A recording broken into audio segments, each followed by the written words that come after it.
Hey, it's Miranda. Welcome back to my YouTube channel. Today we are going to be going over two beautiful wigs from UniWigs.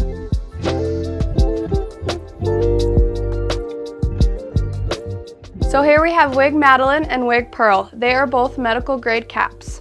Medical grade caps are perfect for people with chemotherapy, people with severe hair loss, and people with very sensitive scalps because they seem not to irritate the scalp at all. First, we are going to take a look at wig Madelyn. She is a creamy blonde color. This cap size is 21.5. This length of the hair is 16 inches. This is a silk lining and the silicone tabs. It also has adjustable straps on the inside, so if you need to tighten it or loosen it, you can. And I'm going to go ahead and put Madelyn on to show you a closer look. So I just put Madelyn on and I can tell she's super comfortable and stays in place very well with the silicone tabs.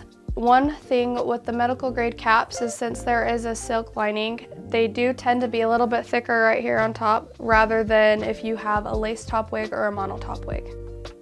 Now we're going to take a look at wig Pearl. She is also 16 inches long. She is a natural black color but pulls brown tints in the sunlight.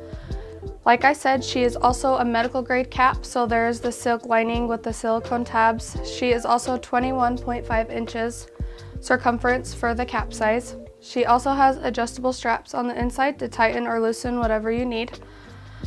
Let's go ahead and put Pearl on. So I just put Pearl on, and just like Madelyn, she is super comfortable and stays in place well with the silicone tabs. For darker wigs, I like to wear lighter neutral colors, and then for lighter blonde wigs, I like to wear bright colors, maybe like bright pink or maybe even darker colors because it helps with the contrast. What I like about wigs is you can change your hairstyle or color to whatever you were feeling that day, and you can express your unique side through them. And it's actually super nice. I appreciate you guys watching my YouTube videos. If you would like a code for UniWigs, it will be in the description below. Thanks for watching.